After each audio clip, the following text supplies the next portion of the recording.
Hey, how's it going? This is something I've been wanting to film for a while now. It's going to be a serious video, so if you want to watch something funny, go watch one of my old videos. Actually, don't watch those aren't very funny. Instead, go find someone else who is funny. Anyway, in this video, I'm going to be discussing some challenges I've been facing for a while now. In December of 2018, I uploaded a video where I discussed a health scare I had in March of 2017. I'm not going to go into detail about that here. If you want to watch that video, the link is in the description below. But in that video, I said that experience reminded me how precious life is, and how scary and unpredictable things can happen at any time. And over the last 2.5 years, I have been strongly reminded of that, a lot. On April 28, 2019, something beyond anything I could have expected happened. I went to bed with a headache, and I woke up 2 days later in an intensive care unit. I felt extremely confused when I woke up. Apart from obviously being confused that I had woken up in intensive care, I didn't feel like myself. I felt so tired and weak that I could only lie down. I had a dreadful headache. I had trouble thinking straight.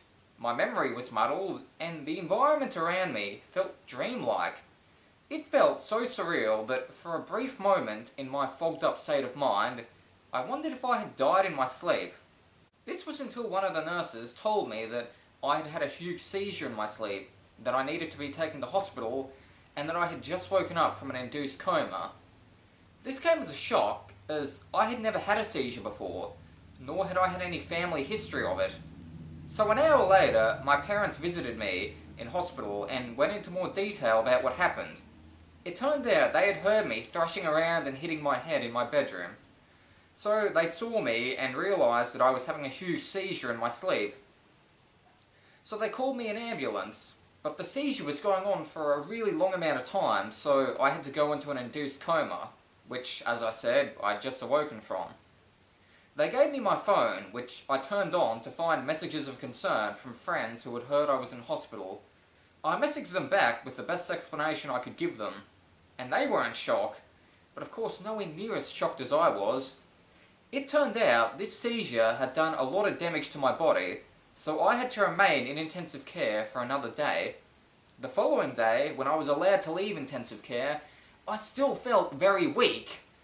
I felt slightly better, like I could walk, but only briefly. I felt so tired that I felt robbed of my independence because I couldn't do basic everyday tasks, like brushing my teeth, without help from a nurse.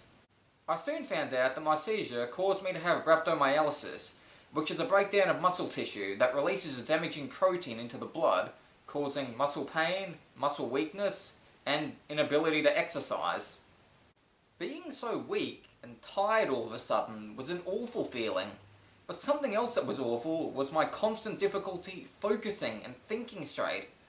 I found that I was having trouble getting short sentences out, and I had to think long and hard to come up with answers to questions from nurses.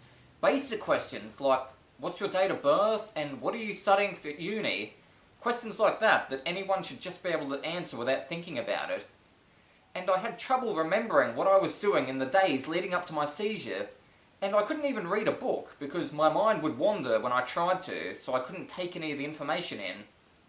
I mentioned these frustrations to my nurses, and after a few tests, they found that my seizure caused me to have a cognitive and functional impairment, and that while they believed I would recover from it, I would have to go through a great amount of rehabilitation to return to my normal cognitive capacity. So I remained in hospital for another 8 days, and I felt relieved when I was allowed to go home, even though I still felt very weak. But when I got home, I had to withdraw from the remainder of my university semester, since I knew that, given the state I was in, there was no way I would be able to continue with it. I didn't like having to do this, but at least I knew that I would be able to devote all my time to recovering. So I started going to cognitive and physical rehabilitation, where I saw an occupational therapist, a neurologist, and a physio, and they would give me daily tasks to do that would exercise my body and my mind. I had to be driven to all these appointments by my mum, since I wasn't allowed to drive myself anymore. By law, you're not allowed to drive for at least a few months after having a seizure. But even if I was allowed to drive, I wouldn't have had the confidence to, since I couldn't concentrate on anything, especially not driving. With the help I was getting from the rehab team, I started slowly improving and feeling a bit fitter, but there was a concern in the back of my mind. The doctors were baffled as they didn't know what had caused my seizure, and they said that I could have another one at any time. So every morning, one of my parents would check on me to make sure I wasn't having another nocturnal seizure. I was really hoping that this would just be a one-time thing and that I would fully recover and move on. But on June 16th, I had another seizure, and I woke up in hospital again a few days later, feeling just as, if not more, mentally and physically drained than I had after my first seizure. I couldn't believe this.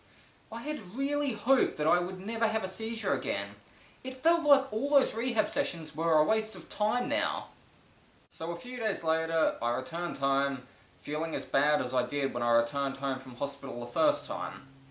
I had to restart rehab from the beginning, and there was no way I would be able to return to university for the second semester. I soon got a week-long EEG done to monitor my body. When the results from that were ready, I learned that in that week, I had had 19 nocturnal seizures, and I was unaware of any of them. I became very miserable as I wondered why all this was happening to me, but I still took my medication, went to rehab, and did everything in my control to recover. But the following month, on July 12th, I woke up in hospital again. I had had another seizure, and I had just woken up from another coma. When I woke up on this occasion, I had a bizarre hallucination that went for at least 12 hours. Most of it is a blur to me now, but the parts I can recall involve the nurses insulting me and threatening to kill me, and me telling them to go on and kill me, because I didn't care about anything anymore. I later found out that during the hallucination, I was screaming at the nurses and attempting to hurt them. When I stopped hallucinating and realised where I was, I felt awful. And even worse when I found out how I had treated the nurses, even though I wasn't in my normal state of mind. I couldn't believe how weak I felt. It turned out this seizure had done more damage than the previous ones, and it was longer. In fact, if I hadn't gone into the induced coma, it may have continued until I died. So I spent another 10 days in hospital, and when I was allowed to go home, I was diagnosed with a severe type of epilepsy that caused status epilepticus, which are seizures that go on for a very long amount of time. And they weren't being triggered by strobing lights or anything like that. They were just triggered by nothing when I was asleep. So I went home with my limitations now worse than ever, and I had to take a break from rehab because of the severity of the seizure I'd just had. And I became deeply depressed as I struggled to come up with any cheerful thoughts for a long amount of time. And depression and fatigue are a bad combination, because they kept me from feeling motivated to do anything. So I was sleeping more often than ever, I was under-eating, I wasn't shaving, and I wasn't going out very much. Then the following month, on August 26th, I woke up in hospital again from another seizure, and once again, I was feeling very weak, sick, and dazed. I was filled with anger and frustration on top of my depression, but fortunately, this was the last time I was hospitalized because of one of my seizures, at least at the time of filming this. So, after another few days in hospital, I went home and continued doing what I was doing the last time I returned home from hospital, which means I was doing very little because of how tired and sick I felt.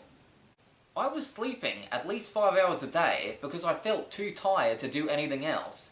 And every time I woke up feeling miserable because I hated sleeping the day away. The one time I had trouble sleeping was at night, and it wasn't because I wasn't tired, it was because that was when my depression would overwhelm me the most, and I would be kept awake by thoughts that I couldn't stop, telling me that I'm directionless, I can't work or study, I'm burdening everyone around me, I'll never amount to anything, and I should kill myself. And there were a lot of nights when I felt so hopeless that I would seriously consider killing myself.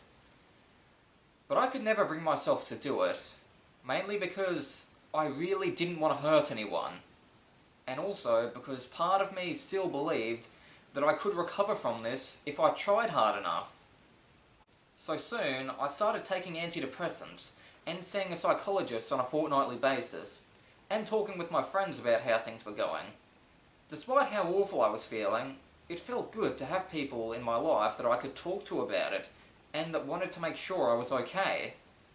So I tried staying motivated to do things that would keep myself sharp, such as playing guitar and keyboard, and gaming because that requires strategizing as well. And I tried continuing to read, even though, as I said before, I could lose focus very easily when I did that. I started feeling a bit more relaxed as several weeks went by without me getting hospitalized again, so I was able to go to bed without feeling apprehensive that I'd have another huge seizure in my sleep and wake up in hospital again. I was soon allowed to return to rehab, which I was really happy about because it felt so good having the team helping me to recover again. So I did the exercises I was doing there for a while, and as time went by, I found that it was helping me to improve. I found that I was sleeping less during the day, and I felt up to exercising more and going for walks. But unfortunately, in early 2020, I had to be discharged from rehab again because of this little thing called COVID-19. I'm not sure if you've heard of it, but I continued doing the exercises I was doing at rehab at home. I'm back at rehab now, which I'm really happy about, but at the moment I am still very tired because of my rhabdomyolysis, but I have slowly been improving, and I'm definitely not as tired as I felt last year. Mentally, I'm feeling quite a bit better. I am still struggling quite a bit with poor memory and things like that, but I have been working at improving that.